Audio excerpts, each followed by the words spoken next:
세상 모든 일에는 시작이 있으면 끝이 있습니다. 하나님께서 태초에 천지를 창조하셨고 주님이 이 땅에 다시 오면 이 땅에 종말이 임하게 되죠. 또 오늘이 10월의 마지막 주일인데 이제 올해도 2달이 지나면 끝이 납니다. 이 예배도 3부 예배를 우리가 시작한 지 한 20분 정도 지났는데 또 순서가 다 되면 이 3부 예배도 마칠 때가 올 겁니다. 이처럼 세상 모든 것에는 시작이 있고 끝이 있는 법인데 그렇다면 우리 인생은 어떨까요? 어느 시내버스가 운행 중에 다른 차량이 옆에 와서 들이받는 바람에 사고가 났습니다. 승객들이 여러 명 다쳤는데 그 다친 승객들 중에 가장 억울한 사람이 누군가 살펴봤더니 버스가 막 출발하려고 하는데 버스 문을 두드리면서 겨우 탔던 분이 가장 억울한 분이래요. 차라리 그 버스 놓쳤더라면 안 다쳤을 수 있잖아요. 그런데 더 억울한 분이 있다는 거예요. 찾아봤더니 누구냐? 버스 안에서 졸다가 한 정거장 더 간 분이랍니다. 여러분, 우리 인생이라는 게 한 치 앞을 못 내다 봅니다. 오죽 했으면 시편 기자가 인생은 그날이 풀과 같다 그렇게까지 표현을 했겠습니까? 참 연약하고 한 치 앞도 못 내다 보는데 또 그렇지만 분명한 게 있다라는 것을 전도서를 통해 알 수가 있는데 전도서 3장 2절을 보면 이렇게 말씀합니다. 날 때가 있고 죽을 때가 있다. 즉 어떤 인생도 태어날 때가 있고요. 또 반드시 죽을 때가 있다는 것이죠.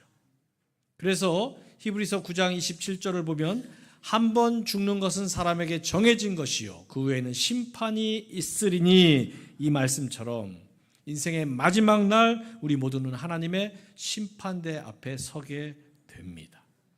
그래서 전도서 기자는 우리에게 할 일이 있다고 말씀합니다. 그게 무엇입니까? 오늘 본문 1절을 보십시오.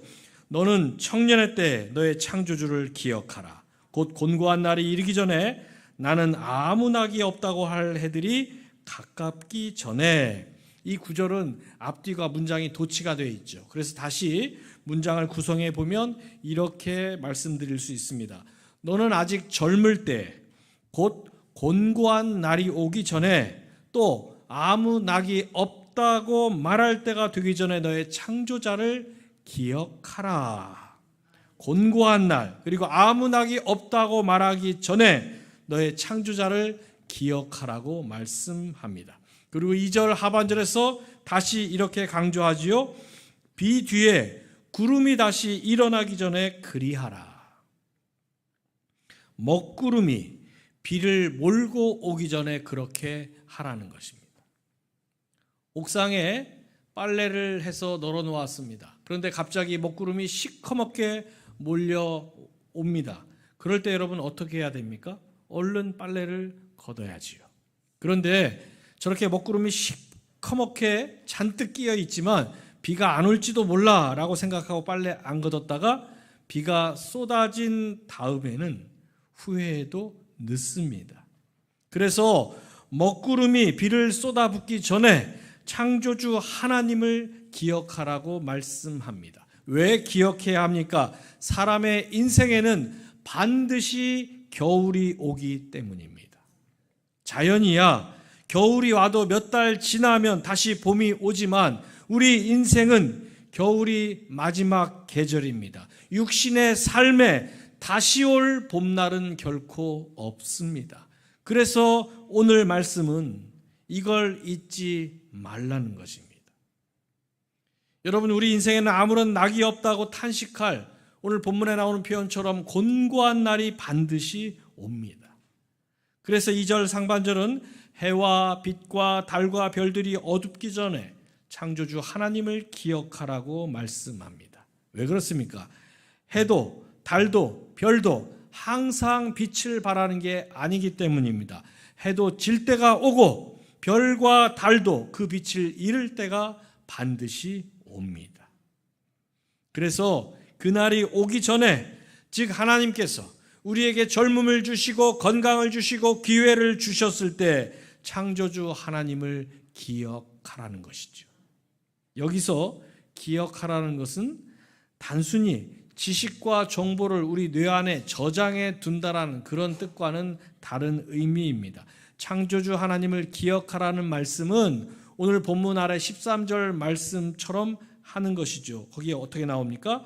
일의 결국을 다 들었으니 하나님을 경외하고 그의 명령들을 지킬지어다. 이것이 모든 사람의 본분이니라.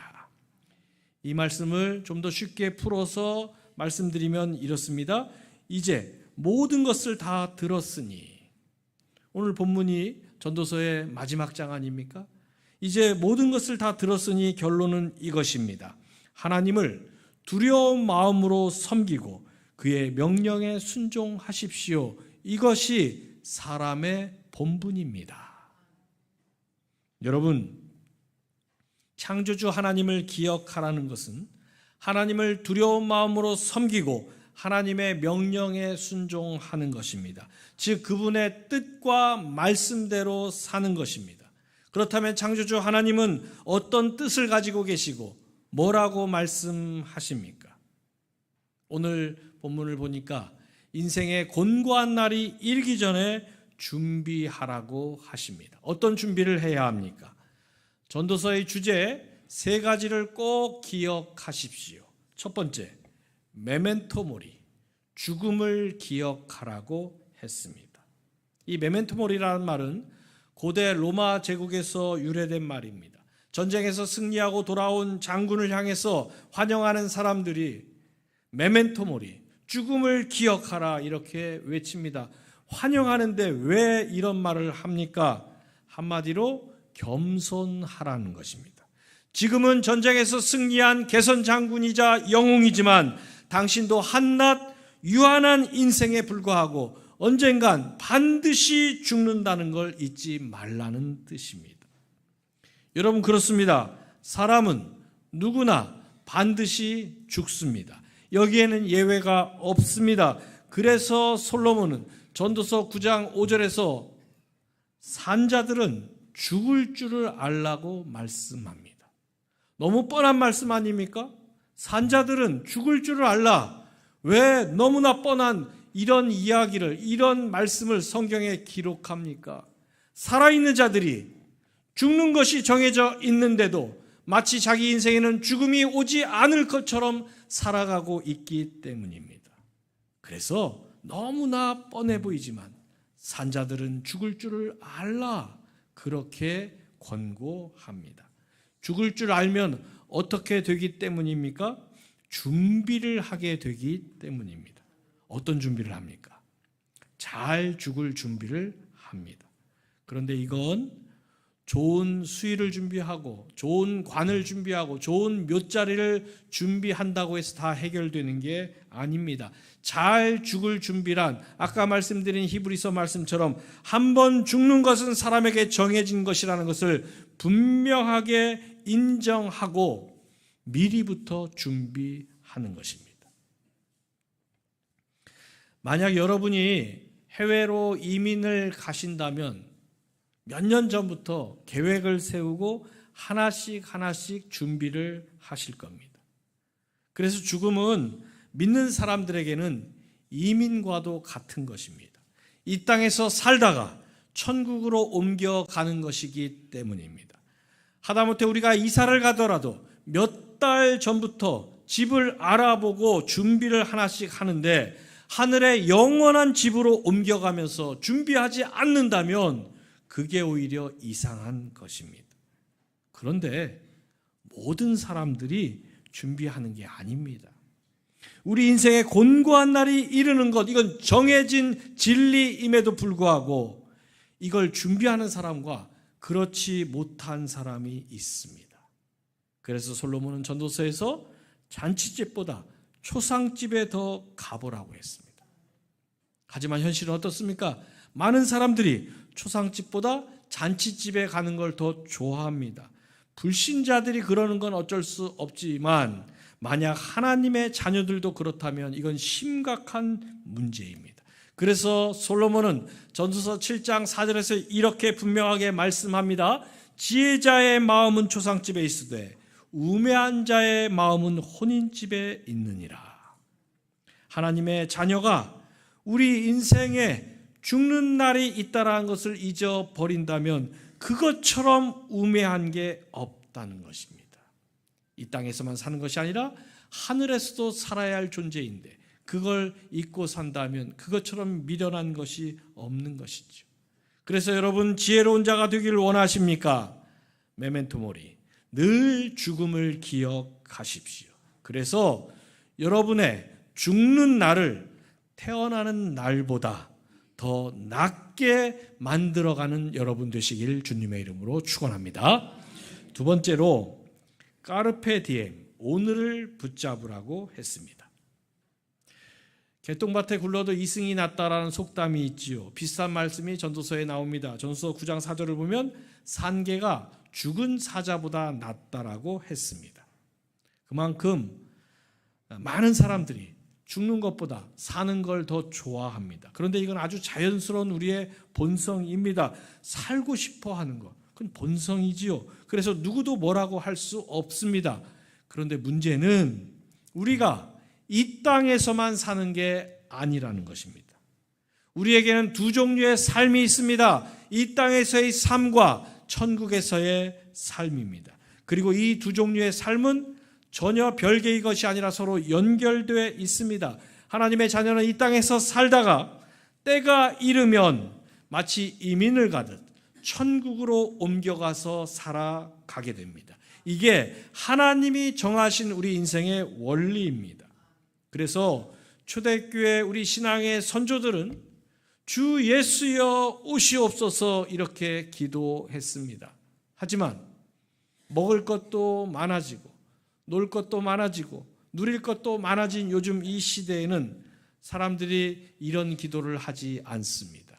여러분은 지금까지 오랜 세월 신앙생활 해오시면서 주 예수여 오시옵소서 이 기도를 해보셨습니까? 우리 신앙의 선조들은 분명히 이 기도를 했습니다. 요한계시록을 보십시오. 주 예수여 오시옵소서 마라나타. 그런데 오늘 우리 입술의 고백에서는 천국을 사모하고 주님이 이 땅에 오시는 것을 반기고 기다리고 소망하는 기도가 별로 없습니다. 그래서 이 까르페 디엠이란 말을 현재를 즐겨라 이런 뜻으로 많은 사람들이 사용하고 있는데요. 사실 이 말은 쾌락적인 삶을 의미하는 게 아닙니다. 오늘 해야 할 일을 오늘 하라는 말씀입니다. 예를 들어서 누군가를 사랑하는 일이나 누군가를 용서하는 일은 오늘 할 일이지 내일로 미룰 일이 아닙니다. 그래서 하나님이 오늘 내게 원하시는 걸 미루지 않고 오늘 실천하는 것, 이게 바로 까르페 디엠, 오늘을 붙잡는 것입니다. 왜 오늘을 붙잡아야 합니까? 그렇지 않으면 부지불식간에 우리 인생에 닥칠 그 마지막 때에 후회하게 되기 때문입니다. 물론 죽음으로 모든 게 끝나버린다면 후회할 필요가 없지요. 그런데 죽음 이유가 있기 때문에, 즉 천국이 있기 때문에 우리가 후회하는 것입니다. 그래서 하나님의 자녀는 잘 먹고 잘 사는 인생이 아니라 후회하지 않는 인생을 살아야 합니다. 또 여러분이 하나님의 자녀인데 여전히 죽음이 두렵고 공포스럽게 느껴지신다면 그 원인을 아셔야 합니다. 천국을 믿는데도 왜 죽음이 두렵고 공포스럽게 느껴집니까? 한번 죽는 것은 사람에게 정해진 것이요 그 후에는 심판이 있을 것이라는 히브리서 말씀처럼 심판에 대한 두려움이 있기 때문입니다. 어떤 심판이 두려운 겁니까? 살아온 인생의 시간들 중에 후회스러운 일들에 대한 심판입니다. 여러분, 그래서 오늘 해야 할 일은 오늘 해야 합니다. 오늘이 10월의 마지막 주일인데요. 지난 10달을 돌아보십시오. 분명 했어야 하는데 아직 못한 일들이 있으십니까? 더 미루지 마시고 지금 하십시오.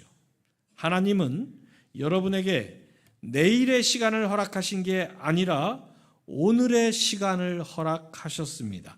내일의 시간은 아직 여러분의 시간이 아닙니다. 우리 인생에 내일이 있을지 없을지는 오직 하나님만이 아십니다. 그래서 까르페 디엠, 오늘을 붙잡아야 합니다. 지난 10달 동안 벌써 해야 했는데 아직 못한 일이 있으십니까? 더 늦기 전에 다시 결단하십시오. 먼저 손을 내밀어야 했는데 내밀지 못했다면 지금 하십시오. 용서해야 했는데 아직 못했다면 지금 하십시오. 더 사랑해야 했는데 사랑하지 못했다면 지금 시작하십시오. 그래야 살아온 시간들의 후회가 없습니다. 그렇게 후회하지 않는 사람만이 죽음을 두려워하지 않습니다. 그래서 이제 2달 남은 이 2024년을 정말로 후회함이 없는 한 해로 만들어가는 여러분 되시길 주님의 이름으로 축원합니다. 마지막 세 번째로 코람데오, 하나님 앞에서 살아가라고 했습니다. 여러분, 우리 인생은 오늘 1절 말씀처럼 아무 낙이 없다고 말할 때가 반드시 옵니다. 어느 경로당에 70대 중반의 남자, 80대 초반의 남자, 90이 넘은 남자 이렇게 셋이 모였습니다. 그런데 이 세 남자에게 공통점이 있었는데 눈 한쪽이 다 시퍼렇게 멍이 든 겁니다. 그래서 80대 초반의 남자가 70대 중반의 남자에게 묻습니다. 동생은 눈이 왜 그런가? 그랬더니 70대 중반의 남자가 대답을 합니다. 아침에 밥을 먹다가 국이 짜다고 한마디 했다 이렇게 됐습니다. 그런 형님은 눈이 왜 그러십니까? 80대 초반의 남자가 대답을 합니다. 아침에 아내가 외출을 하길래 어딜 가냐고 물었다가 이렇게 됐다. 두 사람이 잠시 후에 조심스럽게 90이 넘은 남자에게 질문을 합니다. 어르신은 눈이 왜 그렇게 되셨습니까? 그랬더니 90이 넘은 남자가 이렇게 대답을 합니다. 나도 몰라. 아침에 눈을 떴더니 눈 떴다고 때리대. 감사한 것은 우리 교회 남자 성도들 중에는 아직까지 눈이 시퍼런 분을 한 분도 못 봤습니다. 여러분, 우리는 나이에 상관없이 매일매일 하나님 앞에서 살아갑니다. 젊을 때는 하나님 앞에서 살아가다가 나이 들어 노년이 되면 하나님 앞에서 살아가지 않아도 되는 게 아닙니다. 또 상황과 형편에 관계없이 매일매일 하나님 앞에서 살아갑니다. 일이 잘 될 때, 형통할 때, 평안할 때는 하나님 앞에서 살다 곤고할 때, 힘들 때, 시험이 닥쳤을 때, 고난 앞에서 하나님 앞이 아닌 다른 것 앞에 살아가는 그런 존재가 아닙니다. 왜 그렇습니까? 저와 여러분은 하나님의 자녀이기 때문입니다. 그런데 하나님을 믿으면서도 하나님 없이 살 수 있다고 착각하는 사람들이 있습니다. 아담과 하와가 그랬습니다. 창세기 3장을 보면 아담과 하와가 하나님이 금하신 선악과를 따먹은 후에 여호와 하나님의 낯을 피하여 동산 나무 사이에 숨었다 이렇게 기록되어 있습니다. 그런데 아담과 하와는 하나님과 원래 그런 사이가 아니었습니다. 성경을 보면 죄를 짓기 전까지는 하나님의 얼굴을 대면하던 사이였다라고 성경은 기록합니다. 그런데 범죄한 후에 하나님의 얼굴을 피해 숨어 살기 시작했습니다. 그리고 점점 하나님의 낯을 피해 숨어 사는 게 익숙한 삶의 방식이 돼 버렸습니다. 그래서 10계명 다음에 하나님은 10가지 계명을 주셨는데 숨어 살면서 사람들이 제 11계명을 만들었지요. 그게 뭡니까? 들키지 말지니라. 그런데 문제는 숨는다고 숨겨지냐는 겁니다. 어렸을 적에 숨바꼭질 놀이를 다 해보셨을 거예요. 내 딴에는 꼭꼭 숨는다고 숨었는데 어떻게 됩니까? 결국 술래에게 들킵니다. 우리 인생이 꼭꼭 숨어도 결국 술래에게 들키는 그런 존재인데 어찌 하나님 앞에서 우리가 들키지 않고 숨을 수 있겠습니까? 아담과 하와가 나무 뒤로 숨어 보았지만 결코 숨을 수 없었습니다. 왜 그렇습니까? 하나님 앞에서는 어떤 것도 결코 숨겨질 수 없기 때문입니다.